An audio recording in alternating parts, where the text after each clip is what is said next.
ជំរាបសួរបងប្អូនមកពីណាយើងនៅចាំខ្ញុំតាមទីតែបងណាងអីគេចង់និយាយថាទូការគិតហ្នឹងហើយយើងគិតបែបម៉េចយើងនឹងទទួលបានបែបហ្នឹងវាស្រដៀងការគិតរបស់យើងអារម្មណ៍ជាមួយនឹងការគិតរបស់ខ្លួនយើងអារម្មណ៍យើងគិតបែបណាហ្នឹងហើយអារម្មណ៍យើងចង់បានបែបណាគឺមកពីអារម្មណ៍ទាំងអស់ណាបងប្អូនហ្នឹងហើយពីមុនខ្ញុំអត់ដឹងដូចតែគ្នាព្រោះអីចង់និយាយថាយើងអត់ដែលមកដឹងថាក្នុងខ្លួនយើងនឹងមានអីគេមានចេននេះមានចិត្តមួយមានខួរក្បាលមានអីយើងអត់ដែលដឹងដូចគ្នាប៉ុន្តែនៅពេលដែលខ្ញុំមកអនុវត្តច្បាប់សុទានទៅខ្ញុំយល់ទៅខ្ញុំដឹងពីក្នុងខ្លួនយើងថាក្នុងខ្លួនយើងនេះមានអីគេខ្លះដូចថា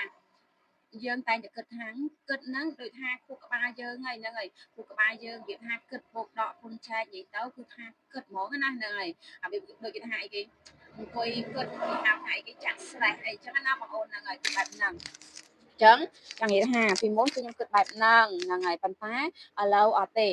ឡូវនៅពេលដែលយើងមកស្គាល់ច្បាប់សុទាញនិយាយទៅនៅពេលដែលខ្ញុំមកអនុវត្តច្បាប់សុទាញទើបខ្ញុំយល់ថាការគិតយើងគិតបែបម៉េចហ្នឹងហើយយើងនឹងទទួលបានបែបហ្នឹង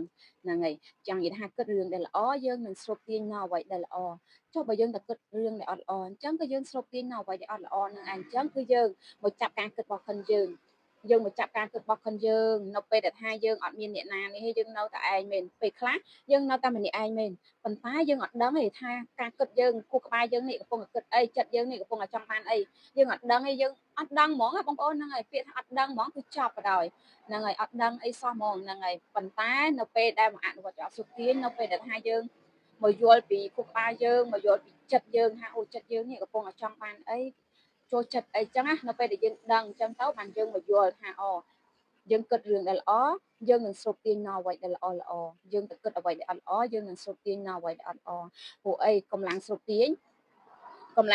នៅក្នុងខ្លួនយើងមានស្រាប់ទៅហើយនិយាយទៅអ្នកដែលថាគាត់អត់បានប្រើទេស្រូបទាញមិនស្រូបទាញអីគាត់អត់បានប្រើក៏គាត់មាននៅក្នុងខ្លួនស្រាប់ទៅហើយហ្នឹងហើយគាត់បានប្រើទេប៉ុន្តែនៅក្នុងខ្លួនគាត់អូតូទៅហើយអញ្ចឹងនៅពេលដែលយើងមកដឹងថាបើក្នុងខ្លួនយើងមានកម្លាំងស្រូបទាញទៅហើយអញ្ចឹងគឺយើងយកអនុវត្តដូចថាអនុវត្តជាប្រចាំថ្ងៃដូចយើងញ៉ាំបាយអញ្ចឹងអនុវត្តអាមិនចង់និយាយថាយើងគិតនិយាយទៅគិត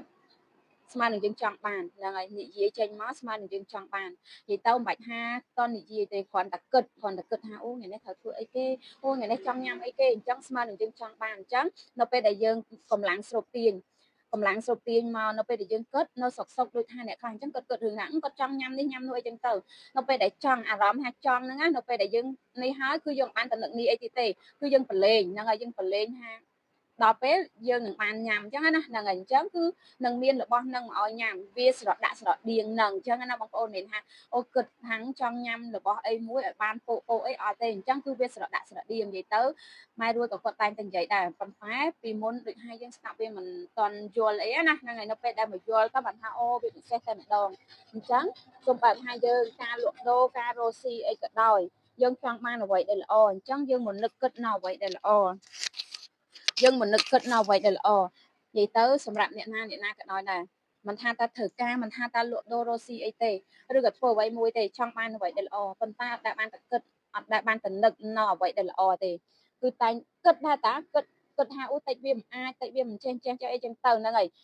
យើងតែងតែឃើញគេធ្វើមកវាល្អហ្នឹងហើយនៅពេលដែលយើងឃើញគេធ្វើមកល្អយើងអត់ដែលគិតថាខ្លួនយើងនឹងធ្វើបានល្អដូចគេទេហ្នឹងហើយពួកអីដោយសារតែយើងទៅមើលអាចចំណុចល្អគេហើយហ្នឹងយើងអត់ដែលបានទៅមើលពីចំណុចចាប់ផ្ដើមរបស់ខ្លួនគេអញ្ចឹងណាបងប្អូនហ្នឹងហើយអញ្ចឹងមិនថាការគិតមិនថាតែលក់ដូរមិនថាតែធ្វើអ្វីទេហ្នឹងហើយអញ្ចឹងយើងចង់បានអ្វីដែលល្អយើងទៅនឹកគិតនៅអ្វីដែលល្អគឺយើងនឹងស្រូបទាញនៅអ្វីដែលល្អវាស្រដៀងនិយាយទៅនៅពេលដែលម៉ែរួយក៏គាត់តែនិយាយថាអីគេ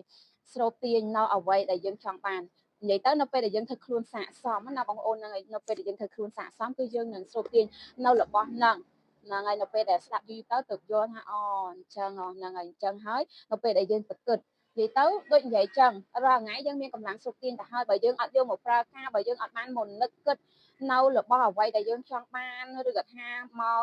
នឹកគិតនិយាយឬក៏មโนប្រើពាក្យមួយទៀតថាមโนណាបងប្អូនហ្នឹងហើយបើយើងអត់មโนក៏យើងអត់បានដែរពួកអីសម្រាប់ខ្ញុំផ្ទាល់ក៏ដូចគ្នាដែរដូចខ្ញុំលក់ដូរដូចខ្ញុំរាល់ថ្ងៃគឺដូចគ្នាអញ្ចឹងគឺនៅពេលដែលយើងអារម្មណ៍ល្អពេលខ្លះយើងមនុស្សយើងមិនមែនចេះថាអារម្មណ៍ល្អរហូតទេប៉ុន្តែយើងត្រូវដឹងខ្លួនយើង អារម្មណ៍ល្អគឺយើងនឹងស្រូបទាញនៅអ្វីដែលល្អល្អអញ្ចឹងគឺយើងត្រូវមើលថែអារម្មណ៍យើងការគិតរបស់ខ្លួនយើងឲ្យថាយើងត្រូវដឹងណាត្រូវដឹងថាយើងទៅគិតរឿងល្អយើងនឹងស្រូបអ្វីដែលល្អចុះយើងទៅគិតអ្វីដែលល្អយើងស្រូបអ្វីដែលល្អអញ្ចឹងគឺយើងត្រូវចាប់ការគិតរបស់ខ្លួនយើងឲ្យបានច្រើនមែនទែនជាពិសេសបងប្អូនគឺយើងសូត្រធម៌ព្រះកថាលុយលៀនហ្នឹងហើយនៅពេលដែលខ្ញុំគឺខ្ញុំធ្វើបែបហ្នឹងរាល់ថ្ងៃអនុវត្តយកសុទាញនៅការដឹងគុណអីនឹងឯងដូចខាងការគិតគឺបែបហ្នឹងបងប្អូនហ្នឹងហើយទៅគិតនៅអ្វីដែលល្អយើងនឹងស្រូបទាញនៅអ្វីដែលល្អហ្នឹងហើយគិតថាយើងចង់បានអីគេយើងស្រឡាញ់អីគេយើងចូលចិត្តអីគេហ្នឹងហើយយើងបដោតម្ដងមួយហ្នឹងហើយនៅពេលដែលខ្ញុំមកយល់អញ្ចឹងមិនថាអូវាពិសេសតែម្ដងអញ្ចឹងជីវិតយើងរស់នៅរាល់ថ្ងៃមិនថាតែលក់ដូររស់ស៊ីអីទេយើងចង់បានអ្វីដែលល្អយើងត្រូវតែនឹកគិតនៅអ្វីដែលល្អមិនមែនចង់បានអ្វីដែលល្អតែនឹកគិតថាអូយធ្វើទៅវាអញ្ចេះវាអញ្ចោះអីធ្វើវាមិនតាន់ល្អដូចគេអីយើងកុំទៅមើលគេយើងកុំទៅប្រៀបធៀបមួយគេយើងត្រូវប្រៀបធៀបមួយខ្លួនយើងពីឥឡូវហ្នឹងមិនអាចពីមុនហ្នឹងវាមិនអាចនៅពេលដែលយើងគិតបែបហ្នឹងបើឥឡូវយើងវាប្រសើរជាងមុនហើយគឺយើងវាដើរបានចាំនិយាយថាយើងឡើងកម្មឡើងកម្មទី1ចាំនិយាយថាដូចយើងឡើងកម្មចរាអញ្ចឹងនិយាយថាយើងឡើងកម្មទី1ទី2ទី3ទី4រហូតដល់ទី9អីចឹងទៅហ្នឹងហើយគឺដូចគ្នាអញ្ចឹងមិនមែនថាអូយើងចាប់ផ្ដើមឡើងភ្លាមដល់កម្មទី9អីអត់ទេអញ្ចឹងគឺវានឹងពិបាកអញ្ចឹងដូចគ្នាអញ្ចឹងណាបងអូនហ្នឹងហើយអញ្ចឹងមិនថាយើងត្រូវមកនឹកគិតនៅអ្វីដែលល្អយើងត្រូវមកសួរខ្លួនឯងថាយើងចូលចិត្តអីគេយើងស្រឡាញ់អីគេអញ្ចឹងគឺយើងនឹងដឹងហើយថាពួកអីអត់មានណាគេមកប្រាប់យើងឲ្យច្បាស់ទេហ្នឹងហើយអត់មានណាគេមកប្រាប់យើងថាអូយើងត្រូវធ្វើនេះធ្វើនោះអីអត់ទេគេគ្រាន់តែចង់និយាយថាគេថាអីគេមើលជាអីគេមានគេជាគំរូមើលជាគំរូមានគ្រូបាអាចារ្យជាគំរូអញ្ចឹងគឺយើងនឹងដើរទៅតាមផ្លូវរបស់ខ្លួនយើងអញ្ចឹងណាបងប្អូនហ្នឹងហើយអញ្ចឹងខ្ញុំមានតែប៉ុណ្្នឹងដែរចែករំលែកដល់ពុកម៉ែបងប្អូននិយាយទៅបងប្អូនអនុវត្តបងប្អូននឹងទទួលបានផលសំខាន់អនុវត្តហើយយើងមិនមែនថាយើងត្រូវតែគិតមើលអូនមកផ្លូវណាលេចកើតអីអត់ទេអញ្ចឹងសម្រាប់កូនចក្រវាលងាយសប្បាយណាបងអូនជម្រាបលា